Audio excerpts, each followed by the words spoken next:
Il y a des moments dans notre vie où nous sommes confrontés à des tempêtes inattendues, des défis qui semblent nous abattre, mettant à l'épreuve notre résilience et notre force intérieure.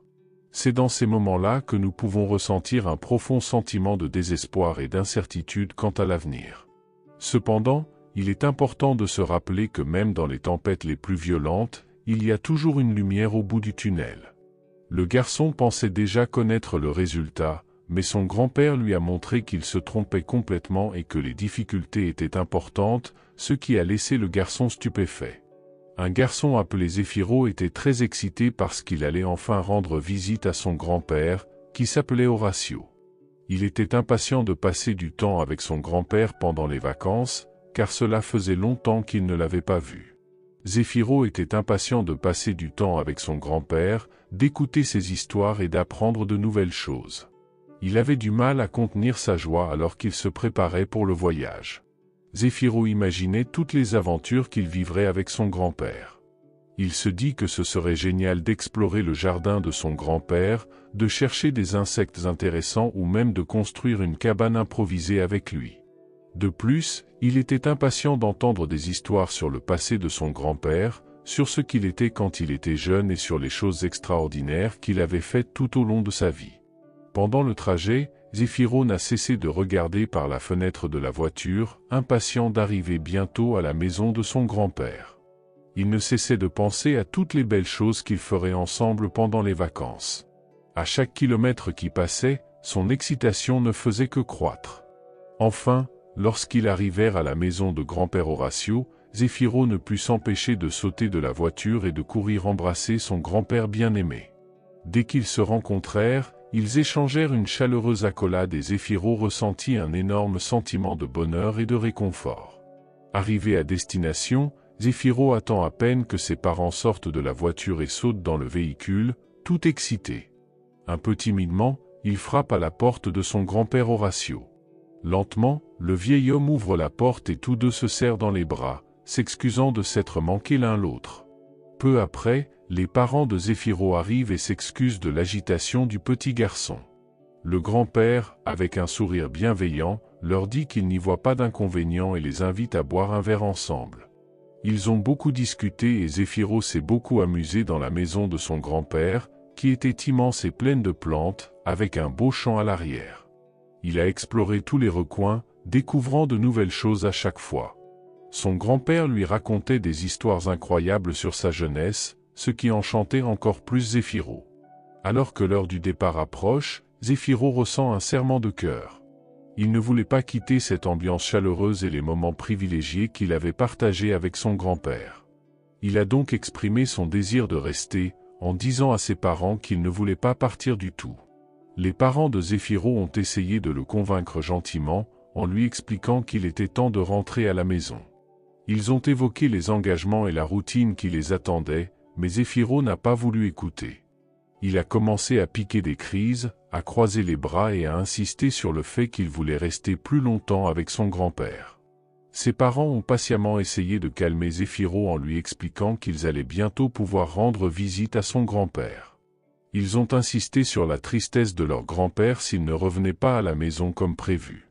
Malgré cela, Zéphiro s'entête et résiste à l'idée de partir. Après quelques minutes de pleurs, le grand-père, d'une voix calme, a proposé à ses parents que Zéphiro ne passe pas la nuit ici.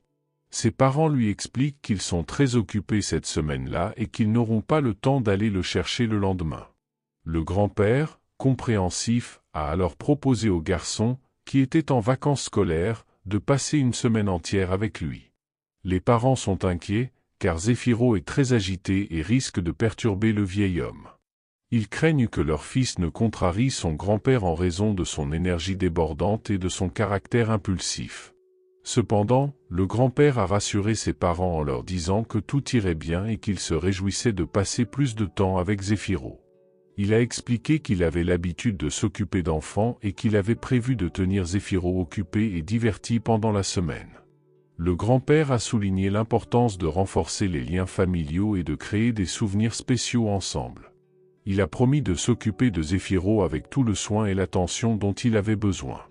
Les parents, encore un peu hésitants, ont accepté de confier Zéphiro à son grand-père, faisant confiance à son expérience et à son amour. Ils ont remercié leur grand-père pour sa générosité et sa compréhension et lui ont promis de l'appeler tous les jours pour savoir comment les choses se passaient. C'est donc avec le sourire que Zéphiro dit au revoir à ses parents, tout excité à l'idée de passer une semaine entière avec son grand-père bien-aimé. Ses parents partirent, laissant Zéphiro au bon soin de son grand-père Horatio, impatient de connaître toutes les aventures qu'il aurait à leur raconter lorsqu'il reviendrait le chercher. Dès que les parents de Zéphiro sont partis, il a continué à jouer dans la cour, totalement immergé dans son propre plaisir. Le temps passa vite jusqu'à ce que son grand-père, Horatio, l'appelle pour dîner. Mais Zéphiro ignore son grand-père, comme il a l'habitude de le faire avec ses parents. Surpris par l'absence de réponse, son grand-père fut contraint de parler sur un ton plus sérieux. Le garçon, habitué à la patience de son grand-père, s'étonne de le voir si sérieux. Il courut rapidement vers la table à manger, mais avec les mains sales, ce que son grand-père n'approuvait pas à l'heure des repas. Son grand-père, plus sérieux que jamais, demande à Zéphiro d'aller se laver les mains dans la salle de bain. Le petit garçon, presque en train de pleurer de surprise, se rend à la salle de bain et attend devant le lavabo. Le grand-père, curieux, demanda au garçon pourquoi il ne se lavait pas les mains.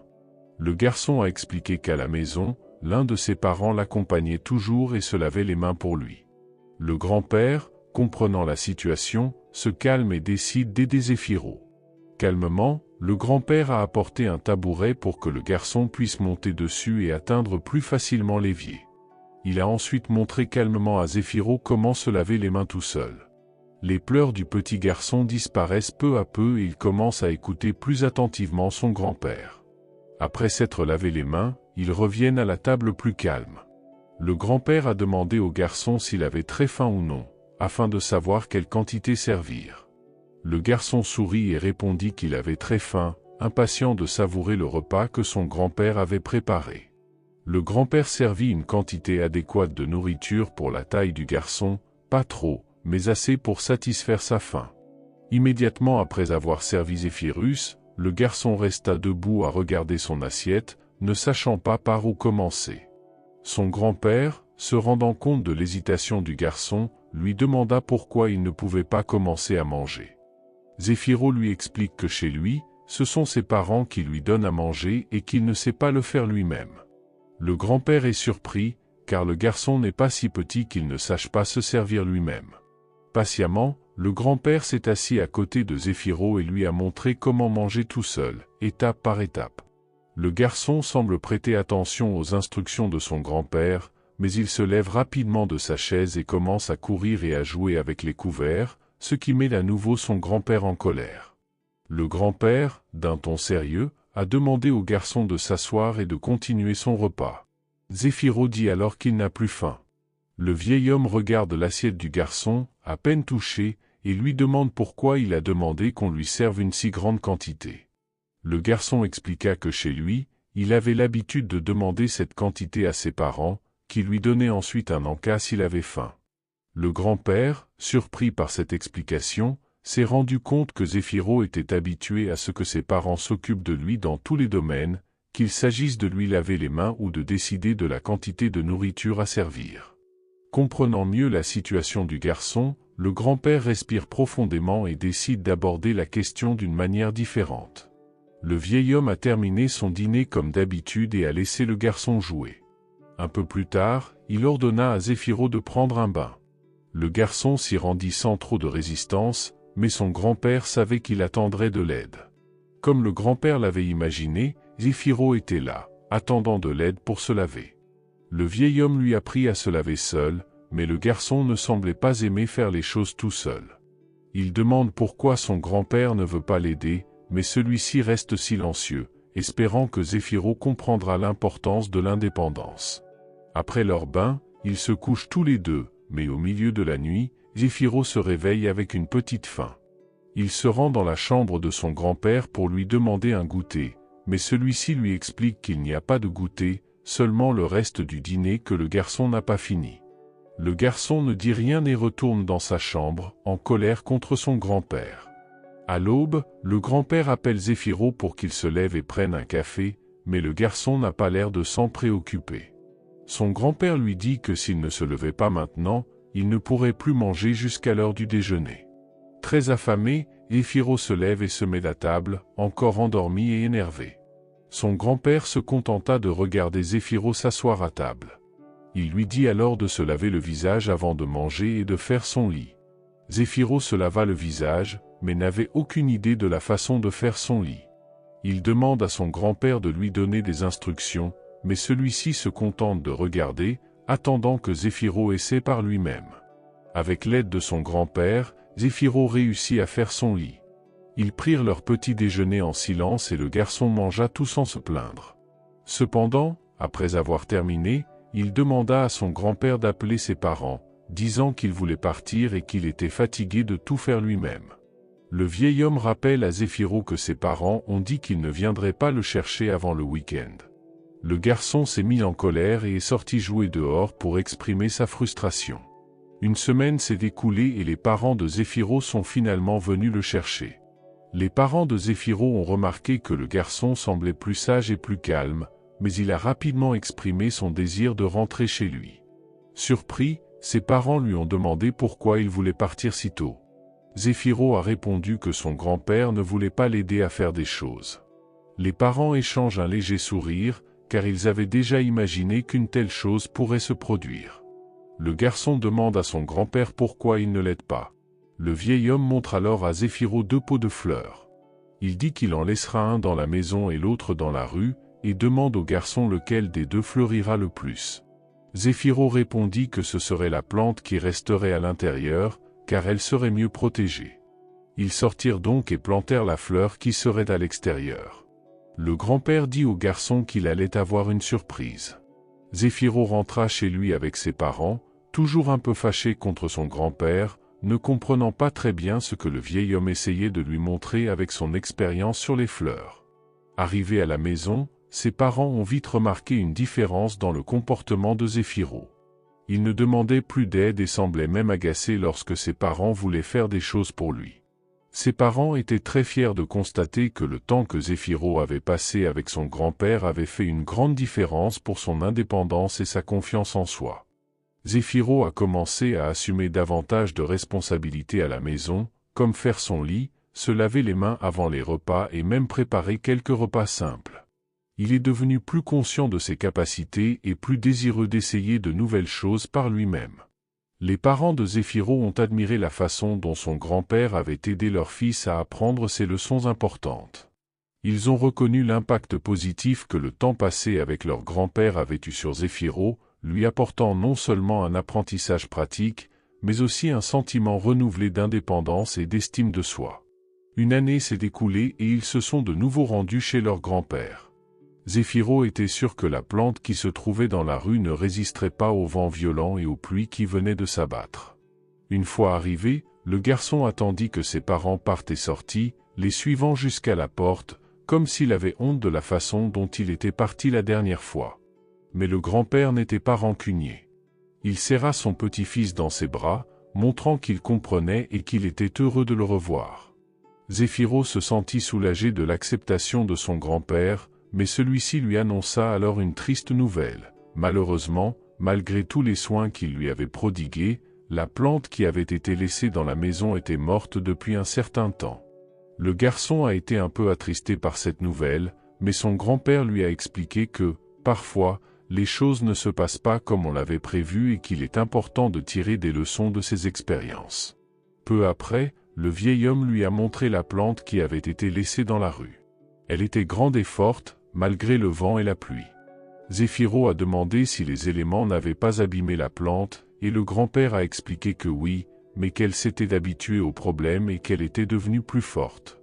Le vieil homme dit alors à Zéphiro que s'il veut être fort à l'avenir, il devra affronter ses propres problèmes et ne pas laisser les autres les résoudre à sa place. Le garçon commença à comprendre ce que son grand-père voulait dire et demanda à passer une autre semaine à apprendre de lui. Le grand-père sourit, heureux de la volonté de son petit-fils d'apprendre et de grandir. Il accepta, promettant d'enseigner à Zéphiro des leçons encore plus précieuses au cours de cette semaine. Les 2 jeunes gens passèrent des journées pleines d'apprentissage, d'amour et d'amusement, renforçant encore le lien spécial qu'ils partageaient. C'est ainsi que Zéphiro a poursuivi son voyage de croissance, inspiré par l'amour et la sagesse de son grand-père bien-aimé. En fin de compte, l'histoire nous incite à relever les défis de la vie et à rechercher l'épanouissement personnel. À l'instar de la plante qui a bravé les vents et les pluies, nous sommes nous aussi confrontés à des difficultés dans notre vie. Mais avec de la résilience, de la détermination et un état d'esprit positif, nous pouvons surmonter ces obstacles et réussir, même face aux tempêtes que nous rencontrons sur notre chemin. Comme Zéphiro l'a appris de son grand-père, il est important de faire face à nos problèmes, plutôt que de laisser les autres les résoudre à notre place. Nous apprenons que c'est dans les difficultés que nous trouvons la force et la croissance. Chaque défi que nous surmontons nous rend plus forts et nous prépare à affronter les défis à venir. Ainsi, même lorsque les choses semblent difficiles, nous devons nous rappeler que nous sommes capables de faire face à tout ce que la vie nous réserve. Avec de la détermination et une attitude positive, nous pouvons transformer les défis en opportunités de croissance et atteindre nos objectifs les plus ambitieux.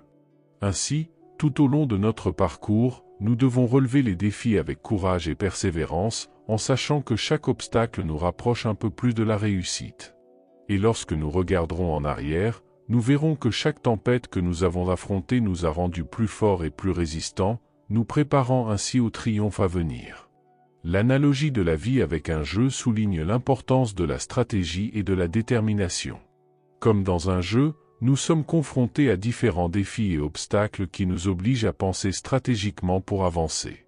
Parfois, nous pouvons nous sentir vaincus ou découragés lorsque nous rencontrons des difficultés, mais il est important de se rappeler que surmonter ces obstacles est non seulement possible, mais aussi essentiel pour notre progrès et notre réussite. Chaque défi que nous relevons nous enseigne des leçons précieuses et nous renforce pour les défis à venir. Tout comme un joueur apprend de ses erreurs et ajuste sa stratégie pour améliorer ses performances, nous pouvons nous aussi tirer des leçons de nos expériences et devenir plus habiles à relever les défis de la vie. Il est important de conserver un état d'esprit positif et persévérant, même lorsque nous sommes confrontés à des difficultés. Au lieu de laisser les obstacles nous abattre, nous devrions les considérer comme des occasions de grandir et de devenir plus résilients. Avec de la détermination et de la concentration, nous pouvons trouver des solutions créatives pour surmonter les difficultés et atteindre nos objectifs. Rappelez-vous donc que, comme dans un jeu, chaque défi que nous rencontrons dans la vie fait partie du processus de croissance et de développement. N'abandonnez pas face aux difficultés, car c'est en surmontant les obstacles que nous atteignons notre véritable potentiel et que nous trouvons le succès. Si vous avez aimé cet article, consultez-le et dites-nous si vous avez du mal à relever vos défis ou si vous en tirez des leçons.